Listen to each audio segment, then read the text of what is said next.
Good morning to all of you and welcome to all of you in OCIS PCS channel. कैसे हैं आप लोग? Hope so सभी अच्छे होंगे, पढ़ाई भी काफ़ी बेहतर चल रही होगी। तो आज के सेशन में हम लोग देख लेते हैं कौन कौन से इंपॉर्टेंट इश्यूज़ हैं हम लोगों के पास, कौन कौन से इंपॉर्टेंट मुद्दे हैं और जो एग्जामिनेशन पॉइंट ऑफ व्यू से काफ़ी महत्वपूर्ण होते हैं। तो चलिए आते हैं और स्टार्ट करते हैं। फर्स्ट इशूज़ पे आते हैं और इसके बाद हम लोग वन लाइनर फैक्ट्स को देखेंगे एंड एट द एंड हम लोग MCQs को भी देखेंगे। तो स्टार्ट करते हैं। पहला मुद्दा है PM मोदी जी के द्वारा 508 रेलवे स्टेशन यानी 500 रेलवे स्टेशन के पुनर्विकास की आधारशिला रखी गई है और यह आधारशिला रखी गई है अमृत भारत योजना के तहत। एक्चुअली सरकार ने क्या किया है कि अमृत भारत योजना के तहत करीब 1309 रेलवे स्टेशनों को क्या किया है, इसका ये पुनर्विकास की योजना बना रही है, जिसमें वर्तमान में 508 रेलवे स्टेशन का पुनर्विकास शुरू किया जाएगा। और यह 508 रेलवे स्टेशन की जो लागत रखी गई है वो 2400, ये 508 रेलवे स्टेशन का जो बजट है ये कितने का है? 24,470 करोड़ रुपए का यह बजट है। इतने करोड़ रुपए का यह प्रोजेक्ट है, 24,470 करोड़ रुपए की, जिसके तहत अगर आप देखेंगे सबसे जो प्रारंभ में किया जा रहा है तो 10 राज्यों के 24 रेलवे स्टेशन का पुनर्विकास किया जा रहा है। और इन 24 रेलवे स्टेशन में भी सबसे ज़्यादा अगर किसी को बजट जिसका है या आवंटन किया जा रहा है जिस रेलवे स्टेशन के लिए, वो आपका छत्रपति शिवाजी महाराज टर्मिनल को करीब 1813 करोड़ रुपए जो है आवंटित किए जा रहे हैं, जो सभी 24 रेलवे स्टेशन में सबसे अधिक आवंटन उसी का है। और यह स्टेशन को क्या किया गया है, यूनेस्को के विश्व धरोहर स्थल भी घोषित किया गया है। इसके अलावा हम लोग देख लेते हैं आखिर ऐसा क्यों किया जा रहा है, ये जो रेलवे स्टेशन को दिया जा रहा है इसके पीछे उद्देश्य क्या है। तो आप देखेंगे कि सरकार क्या करती थी, पहले आप जो रेलवे स्टेशन की कंडीशन क्या है, वेटिंग हॉल वगैरह देखेंगे तो बहुत कंजस्टेड होता था, कोई सुविधाएं नहीं है और काफ़ी छोटा स्पेस होता था। तो अभी सरकार उन सभी स्पेस को भी बड़ा कर रही है कि नहीं यात्रियों को, ताकि यात्रियों को अधिक से अधिक सुविधा मिल सके। अगर बच्चे हैं तो उनके लिए एक प्लेग्राउंड बनाया जा रहा है, शॉपिंग मॉल खोला जा रहा है, फूड कोर्ट खोला जा रहा है। इसके अलावा जो आपका एक्सीलेटर वगैरह या एग्जिट और एंट्रांस के भी काफ़ी सारे गेट्स होंगे। तो ये सारे मतलब कहने का ये है कि सारी सुविधाओं से ये लैस होगा, अत्यधिक से अत्यधिक इसमें सुविधाएं दी जा रही है। इसलिए इसके पीछे इतना जो आपका बजट भी देख रहे हैं कि सभी स्टेशनों का करीब करीब कितने हो गए, तो 508 रेलवे स्टेशन ये तो अभी किए जाएंगे, होगा इसका। और जो टारगेट रखा गया है वो 1309 रेलवे स्टेशन किसके तहत है? अमृत भारत योजना के तहत। चलिए अब आते हैं हम लोग नेक्स्ट इश्यूज पे। नेक्स्ट है राष्ट्रीय हथकरघा दिवस जो है प्रत्येक वर्ष जो है 7 अगस्त को मनाया जाता है। 7 अगस्त को ही क्यों मनाया जाता है? तो आप लोग अगर हिस्ट्री से, इसके इतिहास से थोड़ा सा, हिस्ट्री तो सभी से कोई पढ़ रहा है, आपकी GS पे हिस्ट्री भी है तो उसमें आप लोगों ने पढ़ा होगा स्वदेशी आंदोलन इतिहास में आपका है, या आप जब पढ़े होंगे 1905 का बंगाल विभाजन, तो उसमें आपने देखा होगा कि 1905 में क्या होता है, 7 अगस्त को ही यानी वहाँ पर स्वदेशी आंदोलन मनाया जाता है। और ये आपका एक क्वेश्चन भी बनता है, तो इसको यहाँ तो आप पढ़ रहे हैं करंट पे, लेकिन इसको ध्यान रखिएगा आपकी हिस्ट्री में भी ये क्वेश्चन बन सकता है कि स्वदेशी आंदोलन कब आरंभ हुआ। तो यहाँ पर आपको एक फैक्ट मिल जाएगा, स्वदेशी आंदोलन आपका 1905 ईस्वी में 7 अगस्त को आरंभ हुआ था। स्वदेशी आंदोलन या बहिष्कृत आंदोलन भी आप बोल सकते हैं। क्यों? क्योंकि अंग्रेजी वस्तुओं का बहिष्कार करना और स्वदेशी वस्तुओं को अपनाना इसका एक लक्ष्य था। तो इसी के तहत, इसी की याद में 1905 को ही याद करके 7 अगस्त को क्या मनाया जाता है, आपका राष्ट्रीय हथकरघा दिवस मनाया जाता है। और इस दिन करते क्या है, तो जितने भी हथकरघा बुनकरों को सहित स्वदेशी उद्योग और स्वदेशी भावना को प्रोत्साहित करना, ये भी इनका एक टारगेट है, भावना को प्रोत्साहित करना। अब इस साल ये तो 7 अगस्त को चलिए ठीक है सेलिब्रेशन किया जा रहा है, लेकिन ये इस साल जो है ये इसका कौन सा संस्करण है, यानी आप देखेंगे तो ये आपका 9वां संस्करण है, ये 9th एडिशन है। तो इसका आरंभ कब किया गया था, इसकी शुरुआत कब हुई थी? इसकी शुरुआत हुई थी 2015 में। 2015 में किसके, कौन सा मंत्रालय तो बहुत इंपॉर्टेंट होता है तो ध्यान रखिएगा, कपड़ा मंत्रालय के तत्वाधान में क्या आरंभ किया गया था, नेशनल हैंडलूम डे यानी राष्ट्रीय हथकरघा दिवस जो है वो आरंभ किया गया था। Now come to the next issues. Amhara झड़पों के बीच इथियोपिया में क्या किया गया है, आपातकाल घोषित कर दिया गया है। अब आखिर इथियोपिया में आपातकाल जो लगा है, क्यों लगाया गया? घोषित तो हो गया, लेकिन इसके पीछे रीजन क्या है? तो इथियोपिया में जो आपके हैं 11 क्षेत्रीय राज्य है और इन्हीं क्षेत्रीय राज्यों में से एक आपका अम्हारा है। तो होता क्या है, जैसे आप देखेंगे हमारे भारत में क्या है, सभी स्टेट की अपनी अपनी पुलिस बल भी होती है, केंद्र की होती है और बाकी स्टेट की भी होती है। तो यहाँ पे भी क्या है, सभी जितने भी इसके क्षेत्रीय राज्य उन सभी की अपनी अपनी क्या है, पुलिस बल है। तो इनका जो इथियोपिया गवर्नमेंट क्या कर रही है, उनको अब हथियार रखने के लिए मजबूर कर रही है कि नहीं आप हथियार रखो। तो इसी उसी के मतलब उनको क्या है इस चीज़ का एक वन काइंड ऑफ कि नहीं वो ऐसा नहीं करना चाह रहे, उनको एक दबाव लग रहा है जिसके कारण ये झड़प स्टार्ट हो गई। तो अब यह है इथोपिया राष्ट्रीय रक्षा बल और फानो मिलिशियाई किसके द्वारा, फानो मिलिशियाई समूह के बीच में जो है ये तीव्र लड़ाई जो है वो छिड़ गई है। अब बात आती है इथोपिया को लेकर के, तो इथोपिया के बारे में आप लोगों ने सुना होगा कि horn on Africa, horn of Africa का नाम सुना है, ज्योग्राफी सभी कोई पढ़ते हैं, हॉर्न ऑन अफ्रीका ज्योग्राफी सभी कोई पढ़ते हैं, तो इसमें हॉर्न ऑन अफ्रीका एक वर्ड आता है। तो इसमें कौन कौन से देश शामिल है, एक तो कंफर्म है कि इथोपिया शामिल है हॉर्न ऑन अफ्रीका में, बाकी 3 कौन से हैं क्योंकि टोटल 4 शामिल है, बाकी 3 को भी हम लोग देख लेते हैं। चलिए तो स्टार्ट करते हैं, यहाँ पे लिख लेते हैं हॉर्न ऑन अफ्रीका में शामिल कौन कौन है। हॉर्न ऑफ अफ्रीका लिख लेते हैं, एक आपका इथोपिया, इसके अलावा कौन कौन शामिल है, इसके अलावा Djibouti okay, Eritrea Ethiopia and last one Somalia. ये आपके 4 जो देश हैं वो शामिल किस में है, हॉर्न ऑन अफ्रीका में। ये आपका ज्योग्राफी के लिए इंपॉर्टेंट है, ज्योग्राफी के लिए किसके लिए इंपॉर्टेंट है, ये ज्योग्राफी पॉइंट ऑफ व्यू से यह इंपॉर्टेंट हो गया। ये एक एडिशनल फैक्ट्स है क्योंकि इथोपिया का नाम आया तो चलो इसलिए मैंने बता दिया कि ये इथोपिया आपका जो एडिशनल फैक्ट्स हो गया। चलिए नेक्स्ट पे आते हैं, क्या है नेक्स्ट देख लेते हैं क्या है।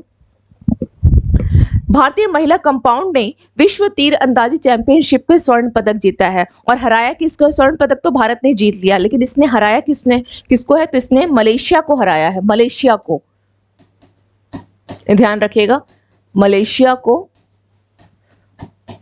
हराया है।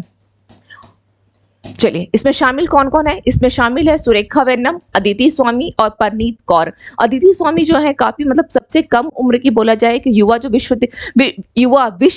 तीरंदाज जो बनी है, विश्व तीरंदाज कौन, अदिति स्वामी, मात्र 17 साल की है ये। ओके तो ध्यान रखिएगा ये। इसका आयोजन कहाँ किया गया था, इसका आयोजन बर्लिन में हुआ था, बर्लिन में इसका आयोजन किया गया था जिसमें भारत ने क्या किया है, स्वर्ण पदक जीते हैं और ये पहली बार हुआ है जो भारत स्वर्ण पदक जीता है क्योंकि 1981 से भारत जो है इसमें जब से पदार्पण इसका हुआ है फर्स्ट टाइम जो है आपका भारत जीता है। चलिए तो देख लेते हैं आगे क्या है।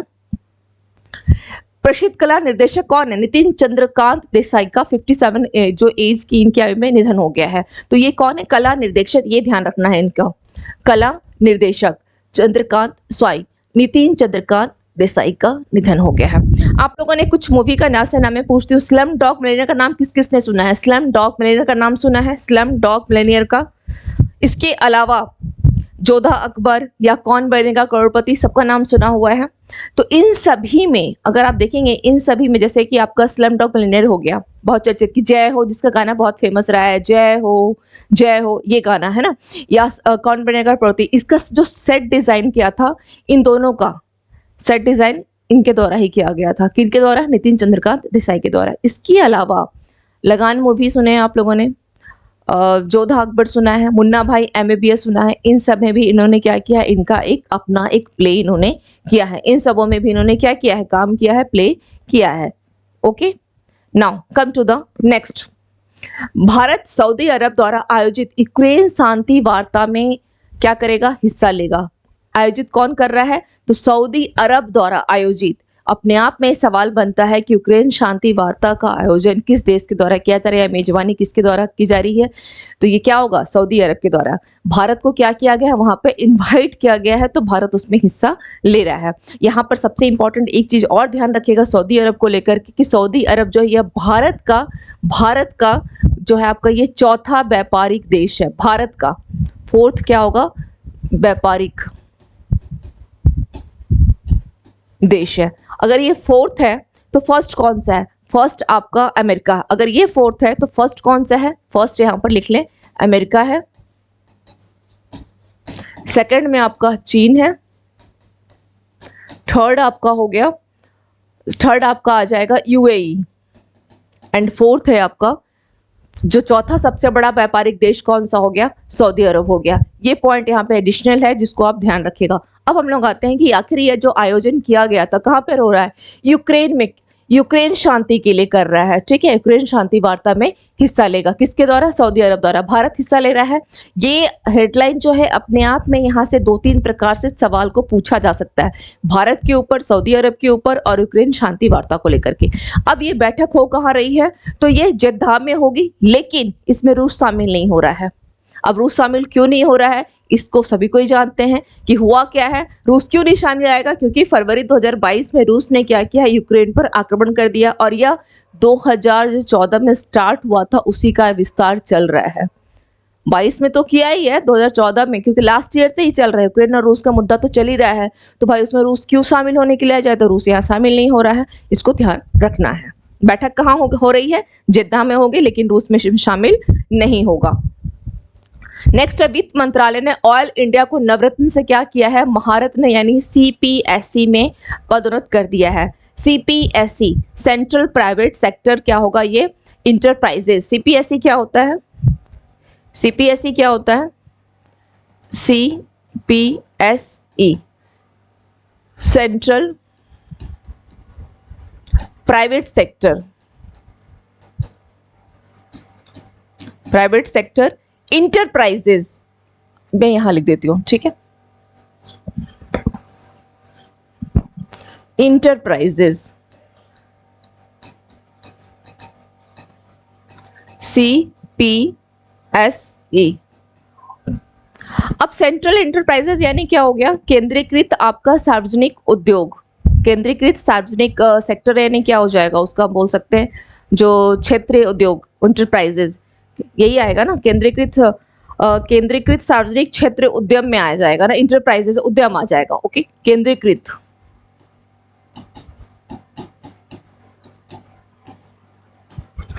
प्राइवेट है, सार्वजनिक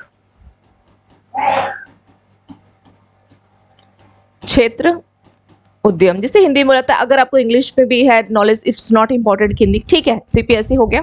तो वित्त मंत्रालय के द्वारा, किस मंत्रालय के द्वारा किया गया है? इसको वित्त मंत्रालय के द्वारा किया गया है। मंत्रालय हमेशा ध्यान रखिएगा, मंत्रालय जो होता है काफी इंपॉर्टेंट होता है, सवाल यहाँ से बनते हैं, हम लोग जिसको छोड़ देते हैं सवाल वहां से उठाए जाते हैं। किसके द्वारा है? ऑल इंडिया के द्वारा को क्या किया है? नवरत्न से उठाकर किस में लेकर आ गया है? महारत्न का इसको दर्जा जो है इसको दिया गया है ऑयल इंडिया को। अब यहाँ पर सवाल ये है कि ये जो है ये कौन सी होगी? तो 13वीं महारत्न कंपनी में इसको शामिल किया गया है। 13वीं इसको महारत्न का दर्जा दिया गया है। ये जो दर्जा है वो कौन सा है? 13वीं है, 13वां दर्जा है। ये क्वेश्चन बन सकता है, ठीक है। और ये भारत की दूसरी सबसे बड़ी क्या है? भारत की दूसरी सबसे बड़ी है तेल और क्या बोल सकते हैं आप, प्राकृतिक गैस कंपनी है। ऑयल इंडिया जो है ये भारत की दूसरी है, भारत की यह दूसरी जो है राष्ट्रीय तेल एवं गैस कंपनी। किसकी है यह? भारत की, भारत की दूसरी है, ये ध्यान रखिएगा, भारत की दूसरी है। अगर ये भारत की दूसरी है तो फिर पहली कौन सी है? अगर ये भारत की दूसरी है तो पहली कौन सी है? पहली आपकी आती है ONGC है। फर्स्ट कौन सा है? ONGC। ONGC जो है पहली है आपकी, राष्ट्रीय तेल एवं गैस कंपनी कौन सी है? ONGC पहली है।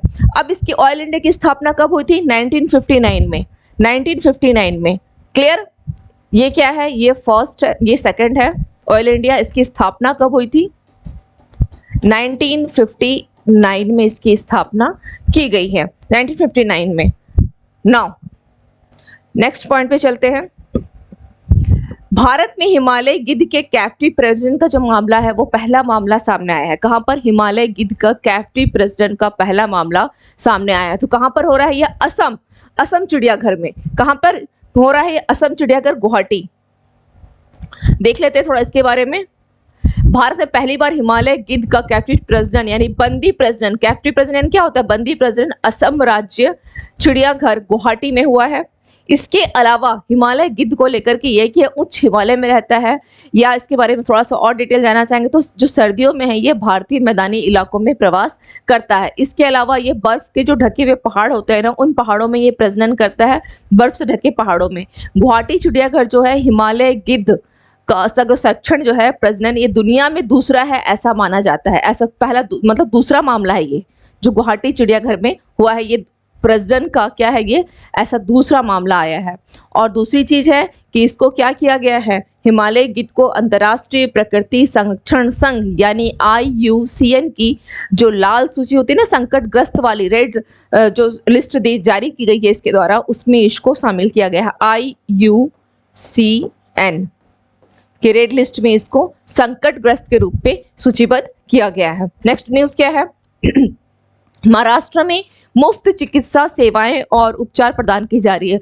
राज्य में जितने भी आपके स्वास्थ्य केंद्र हैं उन सभी, महाराष्ट्र राज्य में जितने भी स्वास्थ्य केंद्र आएंगे उन सभी में क्या किया जा रहा है, महाराष्ट्र गवर्नमेंट के द्वारा मुफ्त चिकित्सा सेवाएं और उपचार प्रदान की जा रही हैं। इसके साथ ही साथ एक मोस्ट इंपॉर्टेंट है कि संविधान का आर्टिकल जो 21 है वो क्या बोलता है, आर्टिकल 21 के तहत स्वास्थ्य का अधिकार देता है और लोगों को क्या बोल रहा है कि सभी चिकित्साएं सेवाएं प्रदान करना यह राज्य की जिम्मेदारी है। तो ये काफी इंपॉर्टेंट पॉइंट है, इसको ध्यान रखिएगा। पॉलिटी के लिए यह इंपॉर्टेंट है आपका कि आर्टिकल 21 क्या बोलता है, स्वास्थ्य का अधिकार भी देता है और ये लोगों को जो है सभी चिकित्साएं सेवाएं प्रदान करना ये राज्य की जिम्मेदारी भी है। Now come to the next issues. केंद्रीय मंत्री कौन है, सर्बानंद सोनोवाल ने सागर सेतु के तहत क्या किया गया है, एक PHO यानी पोर्ट हेल्थ ऑर्गेनाइजेशन की शुरुआत की है। क्यों किया गया है, पोर्ट हेल्थ से ही समझ में आ रहा है कि स्वास्थ्य के लिए कुछ किया गया। ऑर्गेनाइजेशन का मतलब क्या होता है, एक संगठन होता है। तो पोर्ट का मतलब क्या हो गया, जो आपका बंदरगाह हो गया, जलपोत हो गया है ना, तो वहाँ के ये कुछ एक ऐसा ये ऑर्गेनाइजेशन की जो शुरुआत किया गया है, देख लेते हैं क्या है। इसमें क्या किया गया है, सागर सेतु का जो PH मॉडल है वो जो समुद्री व्यापार है उसको तो बढ़ावा देगा ही, उसके साथ ही साथ जो वहाँ के आपके बोल सकते हैं PHO के जो नागरिक हो गए या पतन श्रमिक हो गए, उन सब की सुरक्षा के लिए क्या कर रहा है, यह एक प्रकार का रोग निगरानी, स्वास्थ्य या आपकी जो क्वारंटीन वाली सुविधा है, ठीक है, स्वास्थ्य निरीक्षण और क्वारंटीन का उपाय भी यह करेगा। नेक्स्ट देख लेते हैं, लैपटॉप और कंप्यूटर इन दोनों के आयात पर जो है प्रतिबंध 1 नवंबर तक को टाल दिया गया है। यानी 1 नवंबर तक इसके आयात को क्या किया गया है, लैपटॉप हो चाहे कंप्यूटर हो, इनके आयात प्रतिबंध को 1 नवंबर तक के लिए टाल दिया गया है, ये ध्यान रखना है। राजस्थान कैबिनेट ने राज्य में 19 नए जिले और 3 नए संभागों के गठन की मंजूरी की दी है। किसके द्वारा किया गया है, राजस्थान कैबिनेट ने राज्य में कितने हैं, 19 नए जिले और 3 नए संभागों के गठन की मंजूरी दी है। अब इसके द्वारा क्या हो जाएगा, अगर ये जब 19 नए जिले बन जाएंगे तो राजस्थान में टोटल जो है कितने राज्य हो जाएंगे, टोटल कितने जिले हो जाएंगे राजस्थान में, 33 से बढ़कर के करीब करीब कितने हो जाएंगे, तो यह आपका 33 से बढ़कर कितना हो जाएगा,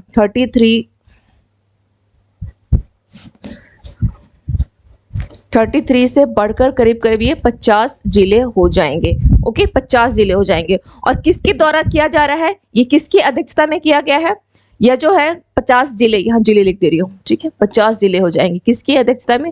एक्चुअली यहाँ इसके लिए क्या गया था, एक उच्च स्तरीय जो है एक बोल सकते समिति का गठन किया गया था और समिति के अध्यक्ष जिनको बनाया गया था,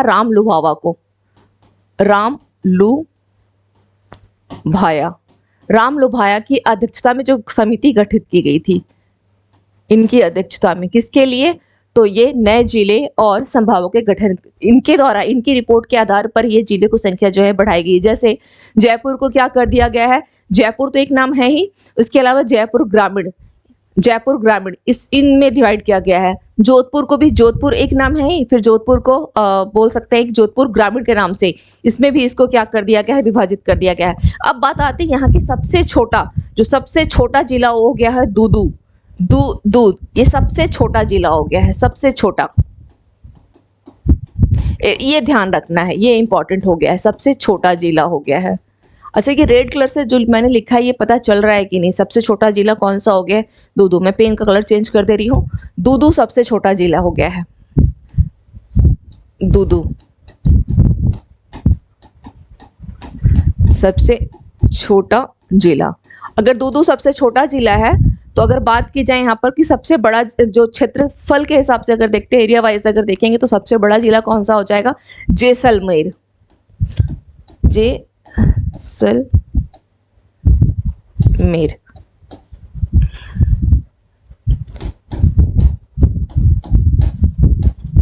जैसलमेर क्या हो गया ये, एरिया वाइज, ओके, क्षेत्रफल के हिसाब से यह सबसे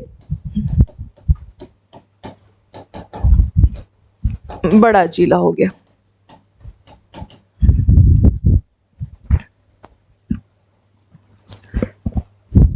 NHAI, national highway authority of India, national highway authority of India ने क्या किया है, राजमार्गों पर जो भी यूजर्स उपयोग करता है, जो राजमार्ग ऐसे यूज कर रहा है, सभी को ही करते हैं, उन सभी के लिए राजमार्ग यात्रा मोबाइल ऐप को लॉन्च किया गया है। राजमार्ग यात्रा मोबाइल ऐप लॉन्च किया गया है।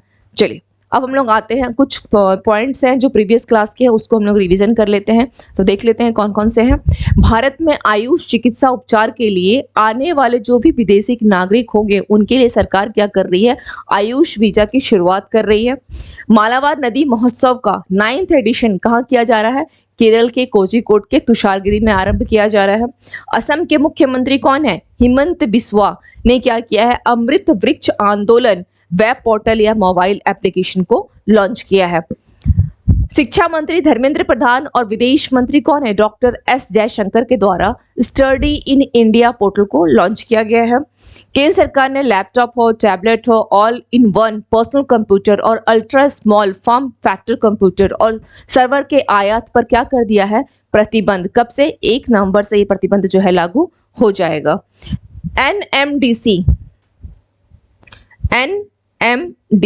देख लेते हैं क्या है, NMDC ये देश का सबसे बड़ा जो है, देश का सबसे बड़ा लॉ अयस्क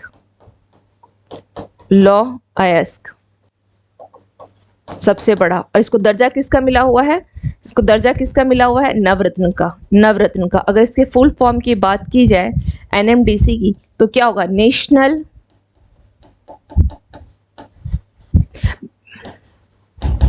मिनरल डेवलपमेंट कॉर्पोरेशन।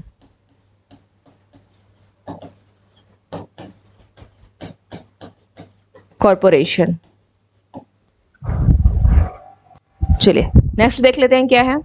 1 अगस्त को राज्यसभा ने क्या किया है, मध्यस्थता विधेयक 2021 को पारित किया है राज्यसभा के द्वारा।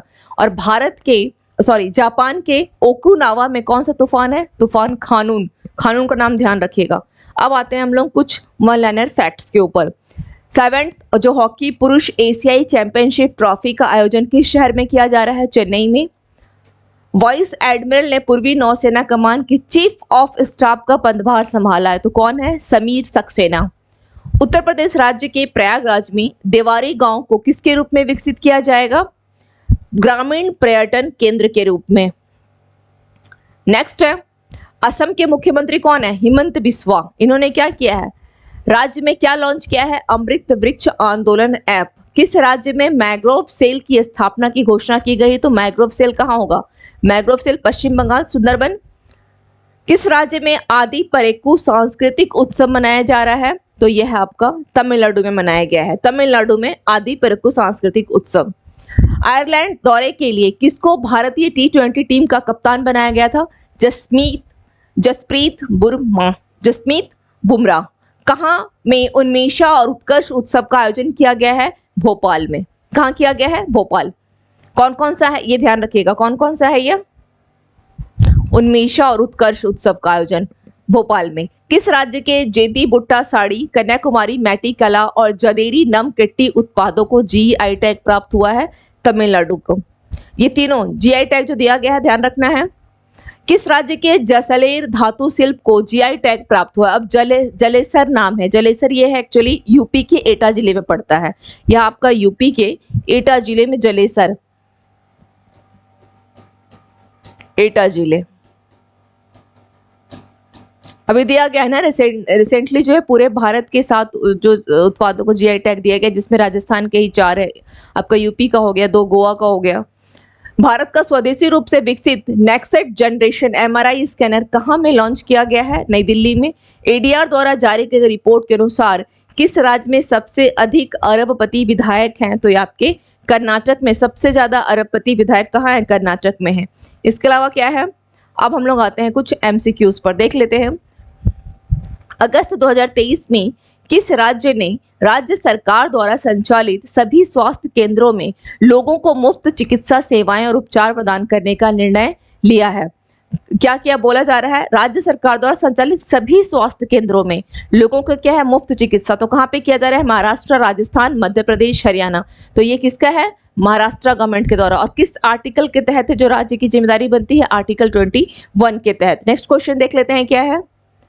पाकिस्तान कैबिनेट ने पाकिस्तान और किस देश के बीच संचार अंतर संचालनीयता और सुरक्षा समझौता ज्ञापन CISMOA पर हस्ताक्षर करने के लिए अपनी मंजूरी दी है? तो पाकिस्तान किसके साथ कर रहा है? चीन, अमेरिका, भारत और रूस। आंसर क्या हो जाएगा? यह अमेरिका के साथ, अमेरिका के साथ। नेक्स्ट क्वेश्चन देखते हैं, क्या है? निम्नलिखित में से किसने राजमार्ग यात्रा मोबाइल ऐप को लॉन्च किया गया है? तो किसके द्वारा हुआ है यह राजमार्ग यात्रा? NHAI यानी national highway authority of India, भारतीय राष्ट्रीय राजमार्ग प्राधिकरण के द्वारा। तो आंसर क्या हो जाएगा? सीमा सड़क संगठन, भारतीय सड़क निर्माण निगम, राष्ट्रीय राजमार्ग बुनियादी, भारतीय राष्ट्रीय। डी इसका आंसर हो जाएगा। नेक्स्ट क्वेश्चन है, शोधकर्ताओं ने भारत में हिमालयी गिद्ध के बंदी प्रजनन का जो पहला मामला दर्ज किया है, यह किस चिड़ियाघर में हुआ है? असम, मणिपुर, देहरादून, नैनीताल। तो यह असम राज्य चिड़ियाघर में हुआ है। कहाँ हुआ है? असम राज्य की चिड़ियाघर, असम राज्य चिड़ियाघर में किया गया है। पहला मामला देखने को मिला है। नेक्स्ट है, विश्व तीरंदाजी चैंपियनशिप में किस देश की टीम ने स्वर्ण पदक जीता है? Japan, Bharat, France, Mexico. तो कहाँ का जीता है? भारत की। किसको हराया है? मलेशिया। राजस्थान कैबिनेट ने 19 नए जिलों के गठन को मंजूरी दी है। राज्य में कुल जिलों की संख्या कितनी हो जाएगी? तो अभी 33 है, अब कितनी हो जाएगी? 50 हो जाएगी। 50, ये ध्यान रखना है, 50 हो जाएगी। भारत 5 और 6 अगस्त को होने वाली यूक्रेन शांति वार्ता में भाग लेगा, इनवाइट किया गया है। इस शांति वार्ता की मेजबानी जो की जा रही है किसके द्वारा की जा रही है? सऊदी अरब, यूके, यूएस, रूस। तो यह सऊदी अरब के द्वारा की जा रही है। नेक्स्ट है, लैपटॉप, टैबलेट और पर्सनल कंप्यूटर के आयात पर प्रतिबंध डैश से लागू होंगे? 1 नवंबर, 1 अक्टूबर, 31 दिसंबर, 15 अगस्त। तो यह 1 नवंबर से लागू होगा, 1 नवंबर से लागू हो रहा है। नेक्स्ट क्वेश्चन, ऑयल इंडिया को महारत्न CPSE बनाया गया है, यह किस नंबर का महारत्न है? मतलब 10वीं है, 11वीं है, 12वीं है, 13वीं है। तो क्या हो जाएगा? यह 13वीं महारत्न कंपनी है, 13वीं महारत्न कंपनी है, 13वीं, इसको 13वीं। नेक्स्ट देख लेते हैं, क्या है? पोर्ट हेल्थ ऑर्गेनाइजेशन यानी PHO के बारे में कौन सा स्टेटमेंट सही है, पूछा गया है। सागर सेतु के तहत PHO मॉडल लॉन्च किया गया है, बिल्कुल सही है। PHO नागरिकों और पत्तन श्रमिकों की सुरक्षा के लिए रोग निगरानी, स्वास्थ्य निरीक्षण और क्वारंटीन उपाय करेगा, यह भी बिल्कुल सही है। तो आंसर क्या हो जाएगा? C, 1 और 2। तो आज की क्लास का चलिए हम लोगों ने देख लिया कौन कौन से इंपॉर्टेंट इश्यूज थे। इसके अलावा जो भी आपके हम लोग रिवीजन भी, क्योंकि मैंने कहा है बार बार कि कुछ नए पॉइंट्स ज़्यादा जरूरी है रिवीजन करना, तो रिवीजन के लिए भी मैंने कुछ पॉइंट्स बता दिए हैं। वॉलेंट फैक्ट्स को हम लोगों ने देखा है एंड एट द हम लोगों ने MCQs को भी सॉल्व कर लिया है। इसके रिगार्डिंग अगर कोई भी डाउट्स हो आप लोग कमेंट सेक्शन में बिल्कुल कमेंट करके पूछ सकते हैं। तो मिलते हैं फिर next morning. Thank you to all of you and have a nice day.